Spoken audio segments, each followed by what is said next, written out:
Hallo! Tere tulemast! Täna tahan ma teiega rääkida 10 sarjast, mida ma tahaksin kas edasi lugeda või heal juhul lõpetada käesoleval aastal. Põhimõtteliselt, nagu te teate, on mul sarjadega igavene jama. Ma ei jõua tavaliselt esimesest raamatust väga palju kaugemale, isegi kui mulle esimene raamat totaalselt meeldib. Ja ma kipun alustama uusi sarju. Väga palju. Ja nüüd siis mõtlesin, et võiks teha sellise video, kus ma loetan üles 10 sarja, mida ma tahaksin see aasta edasi lugeda.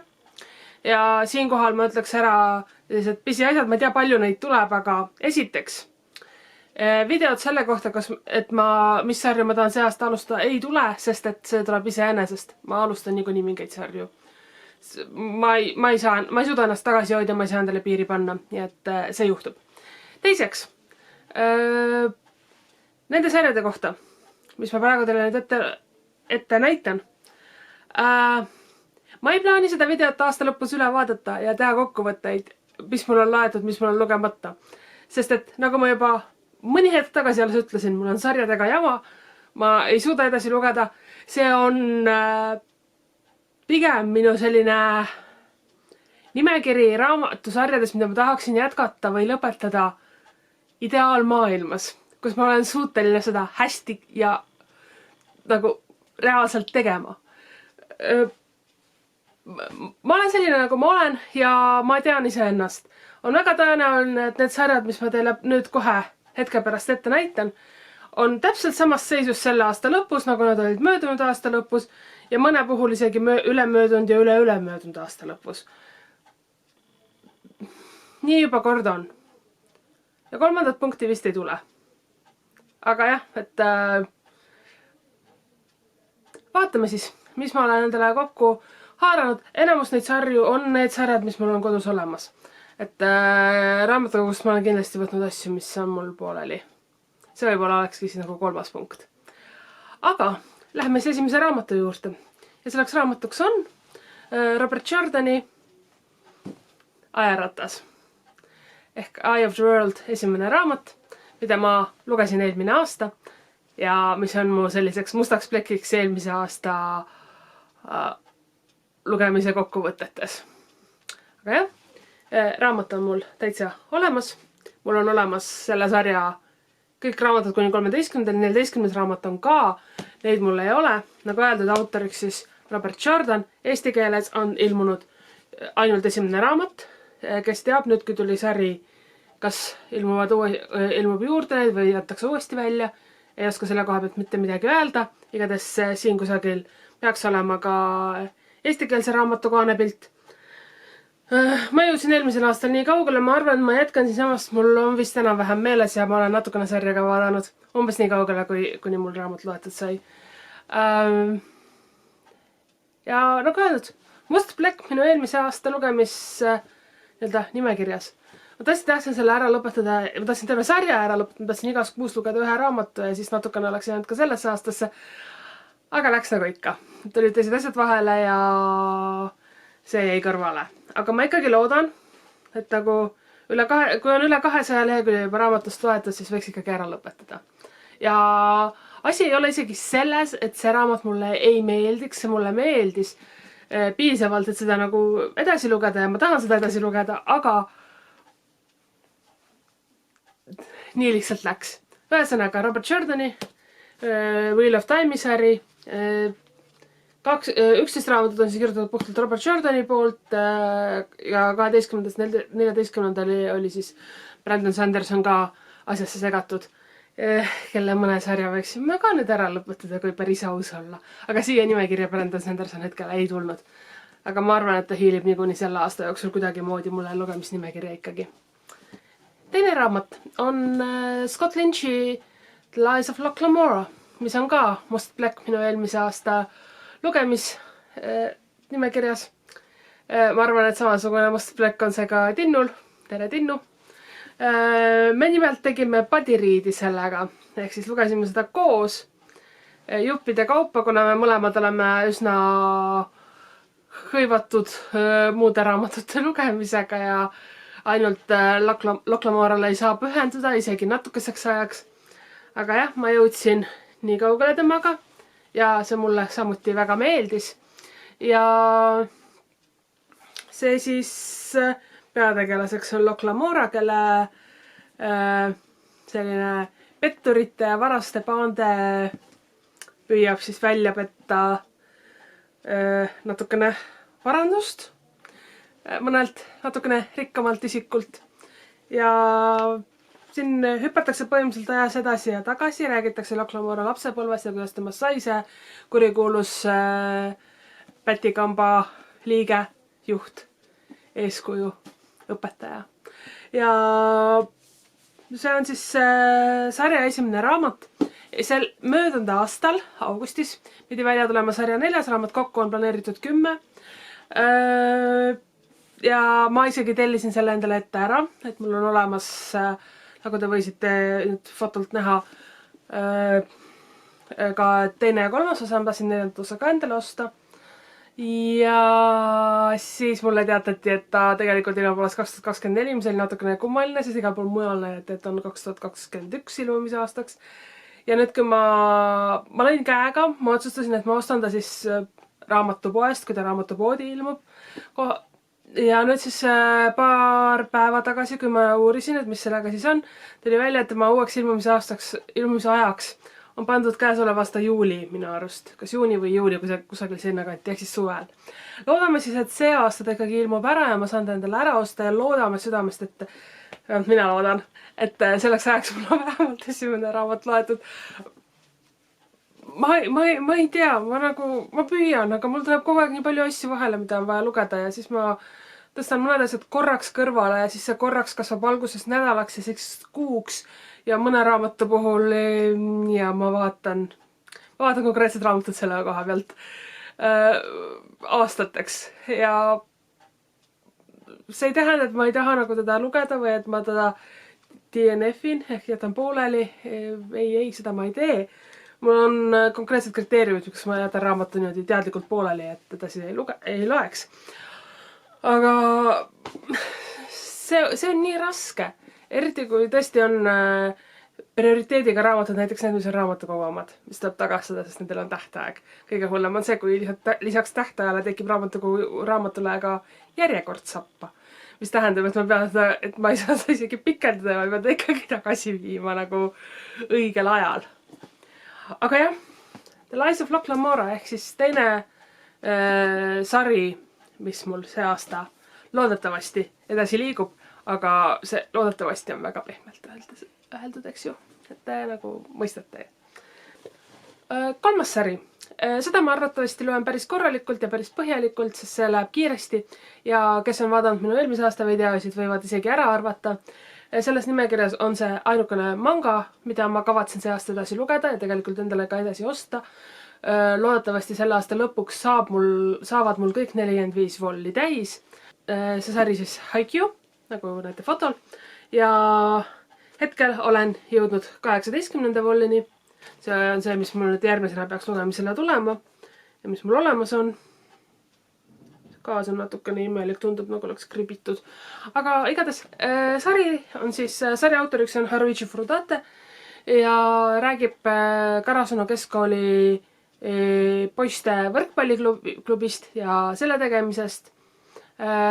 Peategelasteks on siis Hinata ja Kageyama, kuigi ka kõik teised tegelased saavad väga palju ekraaniaega ja on olulised mutrikesed kogu süsteemis. Mulle see väga meeldib. Minu jaoks on see selline hea tuju asi, mida ma loen siis, kas ma olen väsinud või mul on kurb olla või siis vaatan animed. Ootan suure huviga 5. hooaega nüüd juba. Ja väga tore manga, mida soovitan kõigile. Ma ise olen ka ausalt öeldes väga üllatunud, et mulle see meeldima hakkas, et mulle see anime meeldima hakkas, sest et ma mäletan, kui ma kunagi vaatasin esimest hooaega, esimesi osi, siis mulle absoluutselt ei meeldinud, ma jätsin selle pooleli. Aga siis mõned aastad hiljem vaatasin uuesti ja siis asi juba läks nagu käima ja hakkas mulle täitsa meeldima. Aga jah, Haikyuu. See on siis võimalik, et ainukene sari selles nimekirjas, mis saab edasi loetud selle aasta jooksul üsna kindlalt. Järgmine sari on Victoria Schwabi Cassidy Blake'i sari. Eesti keeles on see ka ilmunud täies mahus nüüdseks. Kõik 3 raamatut. Kummituste linn, Luude tunnel ja Hingede sild. Välja andnud minu teada on selle äkki rahvaraamat ja räägib see siis Cassidy Blake'ist, tüdrukust, kes näeb kummitusi. Minul on sellest sarjast olemas kõik 3 raamatut. Hingede sild, Luude tunnel ja Kummituste linn. Ja nendest 3 on mul loetud ainult Kummituste linn. Et edaspidi te vist arvatavasti märkate trendi, sest et esimene loetud, ülejäänud mitte. Aga Victoria Schwab on üks mu lemmikautoreid. Ma olen temal päris palju asju lugenud, päris palju on tegelikult ka lugemata. Aga mulle meeldib tema stiil, mulle meeldib tema jutustamise oskus, ta on väga-väga hea jutustaja. Ma olen... No nüüdseks enam ei tohiks öelda, et ma olen üllatunud Eesti keeles seda nii vähe on ilmunud. Tegelikult ei ole, tegelikult on tal ilmunud nüüdseks juba siis Cassidy Blake'i terve sari ja möödunud aasta lõpus ilmus lõpuks pärast pikka-pikka ootamist võlukunsti tumedam värv, toon, Darker Shade of Magic. Igatahes selle sarja viimane osa, mille suhtes oli juba tekkinud hulk kahtlused, äkki seda ei ilmugi. Et eesti keeles paraku juhtub niimoodi, ses suhtes aplaus ja kummardus Päikesekirjastusele, kes sellega hakkama said ja selle lõpuks siiski välja andsid. Minul on see muidugi ammu juba inglise keeles loetud, aga eestikeelsetele lugejatele on see ainult kasuks, et see raamat lõpuks siiski ära ilmus ja sari omale punkti sai. Kuigi nüüd tuleb välja, et Victoria Schwab, see ei tule nüüd välja, seda ma jätsin juba mõnda aega tagasi, aga Victoria Schwab jätkab nii-öelda seda seal maailmas tegutsemist. Tal on nii koomikseid ilmunud selle nende Punase Londoni ja nende teemalisi, kui ka teatavasti ta kirjutab praegu uut raamatusarja, mis toimub ka samas maailmas, aga ma ei oska nüüd öelda, kas Kelly Delilah ja teistega seal puutume kokku, on see prequel, sequel, mis iganes. Aga jah, siis Cassidy Blake'i kohta tahaksin see aasta lugeda. Kui ma varem ei jõua, siis ideaalselt sobivad need raamatud muidugi Halloweeni aegseteks lugemisteks, ehk siis oktoobrisse. Järgmine raamat on minu jaoks põhimõtteliselt ülelugemine. See on McCamerty Princessi sari, ehk siis ma lugesin Princessi päevikud, oli esimene raamat, lugesin seda eelmine aasta üle, sest et need on need esimesed noortekad, mille lugemist ma mäletan. Ja mõtlesin, et võiks üle lugeda, vaadata, kuna see oli ka Linnaraamatukogu noortekohviku raamat, valisime selle, siis oligi põhjus seda üle lugeda ja ma avastasin, et ta on ma ei tea, kas just ajale hästi vastu pidanud, aga mulle isiklikult ta väga meeldib. Ta oli tore, ta oli naljakas, sellise mõnusa kiiksuga, aga siiski hingega ja sellest tulenevalt siis tahaksin ma sel aastal edasi lugeda Princessi päevikute sarja teist osa, Printsess avalikkuses ja siin siis ma arvan, et ma võin teile ette lugeda siin taga oleva teksti. Just siis, kui Miiale hakkab tunduma, et ta tuleb kogu selle printsessi värgandusega kuidagi toime, organiseerib vanaema talle teleintervjuu. Paari süütu märkusega õnnestub Miial ajada vihale oma parim sõbranna Lili, tema üks õpetaja peaaegu vallandatakse ja Genovia rahvas ei taha temast enam suurt midagi kuulda. Intervjuule järgnenud sündmuste keeris haarab Miia kaasa ning tal on aina raskem aru saada, mida ta siis õieti tegema peab. Ausalt öeldes ma ei mäleta, mis siin täpselt juhtus. Ma tean, et ma olen seda lugenud, aga ma ei mäleta, mis siin juhtus ja seepärast ma tahaksin seda sarja edasi lugeda, aga mitte ainult sellepärast muidugi, vaid ka sellepärast, et nagu öeldud, ma olin meeldivalt üllatunud, et see mulle endiselt meeldib. Sest et ega mul kooli ajast midagi rohkemat meelde ei jäänud peale selle, et see sari mulle meeldis sisu. Minul jäävad meelde raamatud põhjustud tund, et ma sisu väga harva mäletan täpselt. Aga jah, Miiaga siis loodame ka sel aastal ikka uuesti kokku saada. Nii, järgmine raamat. Samuti, see ei ole samuti, see ei ole ülelugemine, aga see on enam-vähem ülelugemine. Ja see on üks väheseid raamatuid selles nimekirjas, aga vist ainukene raamat selles nimekirjas. Ainukene raamat selles nimekirjas, mis on 3. osa sarjas. Selleks on siis Anthony Horowitzi ja Alex Rideri sarja 3. osa. Pealkirjaks on Skeleton Key. Ja seda ma tahan lugeda seepärast, et ma hakkasin lugema Alex Rideri sarja. Ja mulle see võrdlemisi meeldis, kuigi ajas ka natukene marru, sest täiskasvanud nendes raamatus on ikka absoluutselt pahad, lootusetult rumalad inimesed. Nad ei käitu nagu täiskasvanud võiksid käituda. Igatahes. Räägib siis, sarja algab, 2 raamatut tagasi siis, ja räägib 14-aastasest Alexist, kes ootamatult siis värvatakse Briti luureteenistusse ja temast saab spioon. Minu jaoks see raamat täitsa on hea, mulle meeldis, teda on põnev, teda on hea lugeda, ta läheb hästi kiiresti.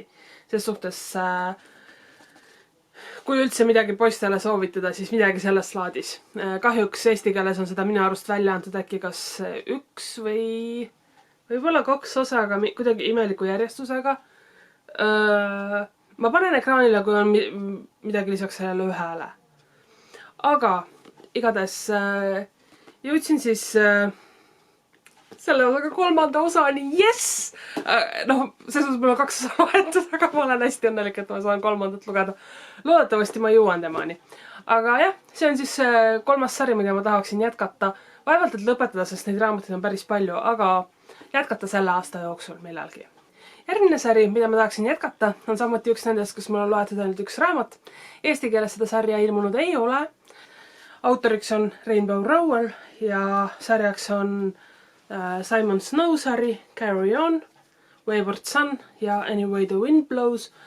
Mul on loetud Carry On ja sellega üsna otseselt seotud Fangirl, kuigi mitte osana sarjast, aga natuke teist teed pidi. Ning lugemata on sarja 2. raamat Wayward Sun ja sarja 3. raamat Anyway the Wind Blows. Selle sarjaga ongi siis selline lugu, et ma tegelikult tahaksin selle võimaluse sel aastal ära lõpetada.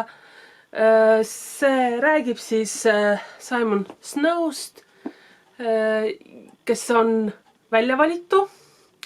Laias laastus see parodeerib Harry Potterit ja sellist väljavalitu ja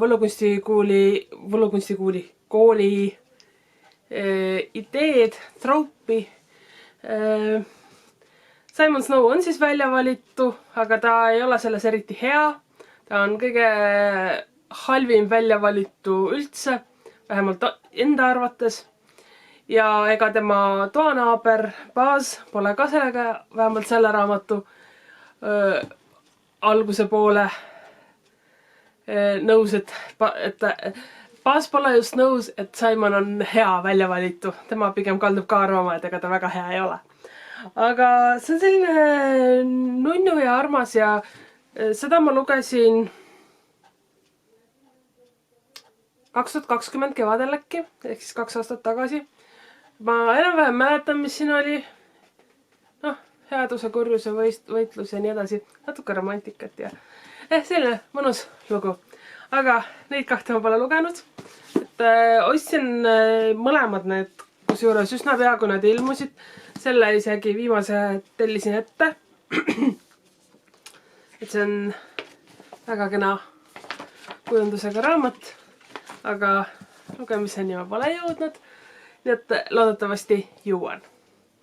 Siis täpselt samasse paati Kalli Simoniga langeb järgmine sari. Ja selleks on siis Mackenzie Lee Montaugide perekonna sari, mis siis jutustab selle perekonna 3 lapsest ja 1 kohta eraldi raamat. Mul on loetud esimene, mis on siis The Gentleman's Guide to Vice and Virtue, aga lugemata on teine. selline The Ladies Guide to Petticoats and Piracy ja nüüd möödunud aasta sügisel ilmunud 3. osa on siis selline pealkirjaks on The Nobleman's Guide to Scandal and Shipwrecks ehk sellised ajaloolised seiklusraamatud, mitte eriti ütleme, just kombekatest ja vanematele meeltmööda lastest, noortest, kes ei ole põhimõtteliselt rahul sellega, mis neil saatuse poolt on ette määratud saama, tulenevalt sellest, kuhu perekonnad on sündinud. Nad otsustavad ise oma õnne otsima minna ja tahavad ühiskonna normidele mitte just vastavat saavutada. Et tegevus toimub, issand jumal, mis ta oli, seda 18. sajandil äkki, kui ma õigesti mäletan. Esimeses raamatus oli vist täpsemalt öeldud, mis aastal see oli.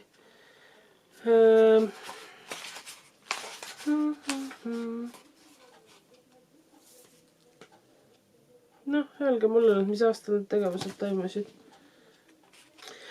Nojah, 18. sajandi alguses toimus vähemalt selle raamatu tegevus ja järgide osas ei saa ma kindlalt ei väita millal, aga ega nad väga pikka aega ei saa selle vahel olla.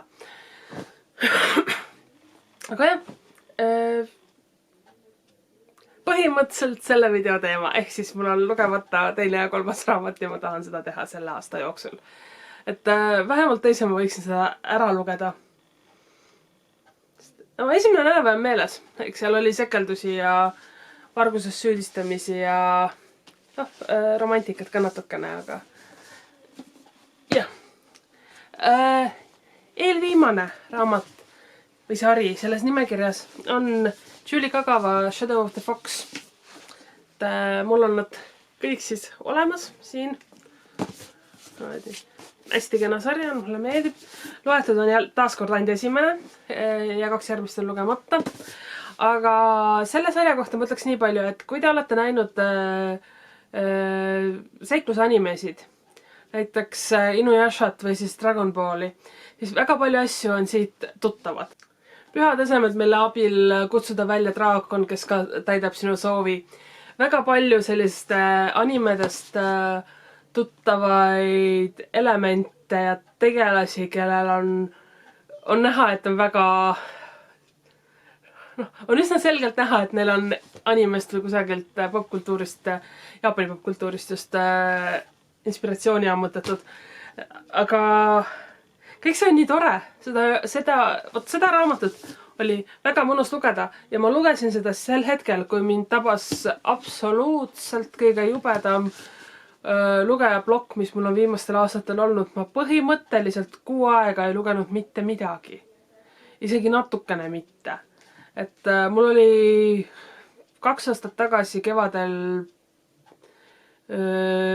aprilli algusest kuni mai lõpuni praktiliselt tühi maa. Ma ei suutnud mitte midagi lugeda.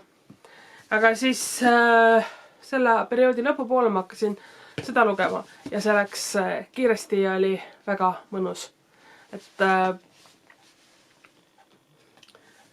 ma ei saa öelda, et see raamat võib kõigile meeldida, ta on natukene selline võib-olla kohati naiivsevõitu, aga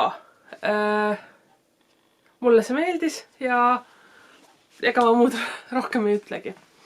Viimane raamat, viimane sari, mis siin mulle on jäänud, aga kuna ma ei teinud mingis kindlas nimekirjas, siis see ei ole mitte mingil juhul viimane nagu parimate seas. Ta on lihtsalt Derek Landi Skulduggery Pleasant. Mul on siin esimese 3 raamatu boks, et esimene raamat ma lugesin üle. Tegelikult ma olen lugenud kunagi ka teist raamatut. Ma arvan, et mul on 3. raamat lugemata. Aga see oli nii ammu, et ma tõsiselt ei mäleta. Ma ei mäletanud isegi esimese raamatu kohta väga paljut, kui ma seda eelmisel kevadel üle lugesin. Ja nüüd siis on mul isiklik boks, mida ma saan lugeda ja vaadata ja eesti keeles nüüd hea uudis taaskord on see, et kirjastus Picoprint on välja andnud selle sarja 9. raamatu, mis põhimõtteliselt lõpetab ära Derek Landi Skaldagari Pleasanti esimese tsükli.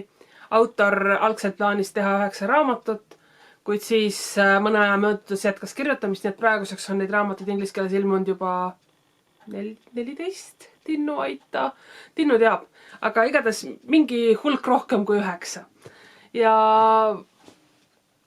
see, et Eesti kirjastus jõuab raamatu väljaandmisega nii-öelda mingisuguse asja, ehk siis see tsükli lõpuni on väga hea uudis ja lihtsalt tõesti aplaus kirjastusele Picoprint selle eest. Aga need olid siis minu sarjad, mida ma tahaksin sel aastal jätkata. Võib-olla väike lootuskiir on ka, et äkki lõpetada. Kuigi võrreldes selle pisikese lootuskiirega, mis puudutab nende sarjade jätkamist, on see lõpetamise lootuskiir ikka väga mikro. Ja nagu öeldud, seda videot, kus ma ütleksin teile, mis sarju ma kavatsen sel aastal alustada, ma ei tee, sest see on lihtsalt kurja väljakutsumine. See juhtub iseenesest. Ma loen niikuinii uusi sarju ja ma niikuinii loen ainult esimest osa nendest uutest sarjadest ja jätan siis asja pooleli. Aga jah, see oleks kõik, ma ei hakka rohkem mitte midagi ütlema, sest et muidu ma suudaks välja mõelda veel vähemalt 10 raamatut või õigemini sarja, mida ma tahaksin jätkata ja mis siia videosse oleksid sobinud võib-olla nende raamatute asemele. Loodan, et teil lugemise aasta algas hästi, et te olete märgatavalt paremad kui mina raamatute ja sarjade edasi lugemises või lõpetamises. Kui on mõni sari, mida tahate ise edasi lugeda, lõpetada või äkki teie julgete öelda mulle, mis sarja tahate alustada, siis võite jätta kommentaare ja nägemiseni siis järgmistes videotes. Tšau!